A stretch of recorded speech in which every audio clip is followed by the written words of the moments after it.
আমি জানি না ডক্টর ইউনূস সাহেব কোথায় আছেন, কোন জগতে বসবাস করতেছেন। বাংলা এডিশন বন্ধ করে দেওয়া হয়েছে কেন? আপনি নোটিশ দেন না কেন? এই দিন আমরা দেখতে চাই না। বাংলা এডিশনের প্রতিষ্ঠাতাকে ইলিয়াস ভাই ধরে নিলাম তিনি প্রভোকেট করছেন, তিনি প্রভোগ করার জন্য এই বিল্ডিং ভেঙে দিছে। খুব ভালো কথা, তার জন্য ইলিয়াস ভাই কি করছেন, পার্সোনাল ফেসবুক বন্ধ করে দিয়েছে। ইলিয়াস ভাইয়ের বিরুদ্ধে আপনি দেন, বাংলা এডিশন ইলিয়াস কি পরিচালনা করে, সেজন্য বাংলা এডিশন বন্ধ করবেন? তাহলে এবারে বলেন আপনি, যে চ্যানেল 24 এর মালিক এই হামিম গ্রুপের, সে বলল প্রথমত হাসিনাকে চায়, দ্বিতীয়ত হাসিনাকে চায়, শেষ পর্যন্ত হাসিনাকে চায়, তখন কানের মধ্যে জানিয়ে কথাগুলো বাটপারগুলো জাতির সাথে বেইমানি করেন। মজা দেখতে আসছেন না? আর কত রক্ত চান? লজ্জা লাগে না নিজের সন্তানদের এইভাবে বিলীন করে দিতে, দেশের সার্বভৌমত্ব বিলীন করে দিতে?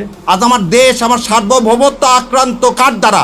ইন্ডিয়ার দ্বারা। ভারতের ন্যারেটিভ বাংলাদেশে চলবে না, শহীদ জিয়া ঘোষণা দিয়েছিল, সেনাবাহিনী আগে গঠন করে, পরে আমজনতা সবাই জয়েন করে। কিন্তু দেখেন 16 ডিসেম্বর ভারত নিয়ে গেছে, আপনারা তো কিছু লেখেন নাই কেন? আমি আপনার বিরুদ্ধে কথা বলবো? আমি যখন 22 সালে বললাম ডিজিএফআইতে আয়নাঘর, কই আপনাদের প্রচার করেন নাই? আমি বলতে চাই, প্রথম আলো ওনাদের নিজেদের ব্যবস্থা থাকার কথা, নিরাপত্তা থাকার কথা। আগুন কে লাগাইলো আমি তো এখনো জানতে পারি নাই। অগ্নি নিরাপণ ব্যবস্থা থাকার কথা আমাদের প্রত্যেকটা বাসায় আছে, প্রত্যেককে বলা হয়েছে এগুলি রাখবেন, যাতে আগুন লাগলে আপনারা নিজেরাই এটা প্রতিরোধ করতে পারেন। প্রতিটা সিস্টেমের মধ্যে বলা আছে আজকে যে আগুন লাগে কারা কাজ করবে তাও বন্টন করা থাকে। আপনার আগুনের সেই ব্যবস্থা কোথায়? কিন্তু আপনারা সেই কাজ করেন নাই। আমি তো বাঙালি, আমি সন্দেহপ্রবণ। আপনারা যে আগুন লাগান নাই তার সন্দেহ কোথায়? তার তার তার ব্যাখ্যা কীভাবে দিবেন? আপনারা তো কোনো ব্যবস্থা রাখেন নাই। আপনারা তো জানেন আপনারা তো আমাদের পক্ষের লোক না। আপনি ভারতের গুণগান গান দীর্ঘ 16 বছর করছেন, কখনো আপনি কঠোর ভূমিকা থাকতে পারেন নাই। বুঝতে পারলাম আপনি ভারত প্রেমে ছিলেন বা ভালোবাসেন, অসুবিধা নাই। বাট 1.5 বছর সুযোগ পাইছেন, একটা ভালো কিছু কি লিখছেন? একটা ভালো কিছু তো লেখেন নাই আপনি 1.5 বছর। আপনি নতুন ন্যারেটিভ করে আবার আমাদেরকে সে আগের জায়গায় নিয়ে যাচ্ছেন। এখন আপনি বিএনপি প্রেমী হয়ে গেছেন। বিএনপিকে তো আপনি নষ্ট করছেন 16 বছর। কি লেখেন নাই খালেদার বিরুদ্ধে? আপনি ক্যান্টনমেন্ট থেকে খালেদাকে বের করে দিছে, লিখছেন ওগুলি পরিষ্কার করে, কষ্টগুলি তুলে ধরছেন, তুলে ধরেন তো নাই।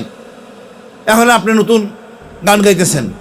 আমি বলি, আমরা সবসময় বলছি ফায়ার সার্ভিস আপনাদের নিজস্ব একটা প্রোটেকশন থাকতে হবে আগুন নিয়ন্ত্রণে রাখার জন্য। সবাই আমাদের আছে, বাসা বাড়িতে আছে, আপনার অফিসে নাই বা থাকেন নাই কেন, বা কেন কাজ করে নাই আমি জানি না। তারপর বলবো আমরা বিভেদ বলে যাই, দেশটা আমাদের, সকল ধর্ম বর্ণ লোক নিয়ে আমরা ভালো আছি। আপনারা সুশীলরা যদি সমস্যা করেন তাহলে আমরা থাকতে পারবো না। দাড়িটুকু পড়লে মনে করেন যারা জঙ্গি, এই জিনিস থেকে বেরিয়ে আসেন।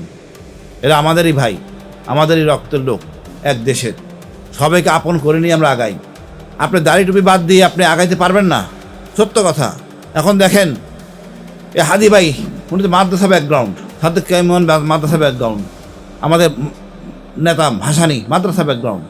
আপনি দেখেন কোনো খারাপ কিছু তারা করছে দেশের জন্য এরাই করছে কাজ। তৃণমূলের কথা এরাই বলতে পারে। আমরা এদেরকে আপন করে নেই, এদের ভুল ত্রুটি থাকে সংশোধন করি। আপনি সংশোধন না করে উস্কাই দিচ্ছেন।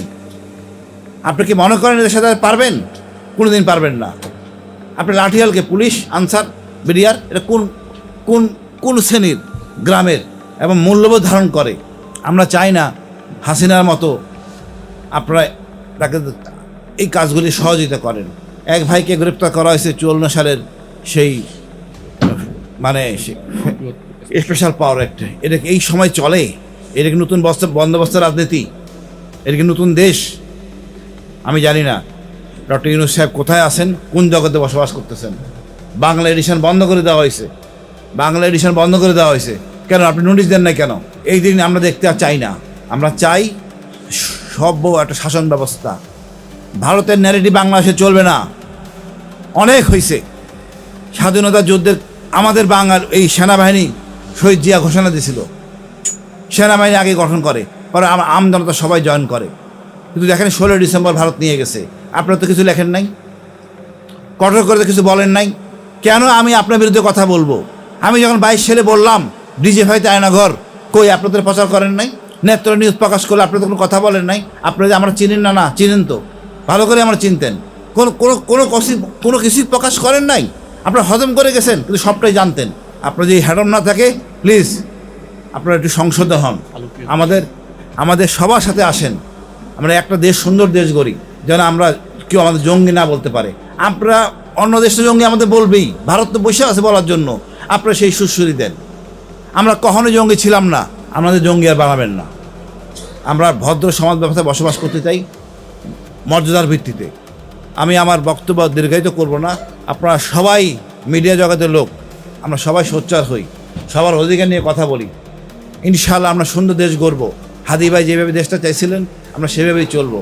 আমার কষ্ট লাগে, মাহমুদুর রহমান ভাই আহত হয়েছেন, আপনারা কোনো কথা বলেন নাই। কত পত্রিকা পুরাই দেওয়া হয়েছে, কথা বলেন নাই। আমরা এগুলো নিয়ে তিক্ত বিতক্ত সম্পর্ক না করি, সবাই আমরা ঐক্যে আসি।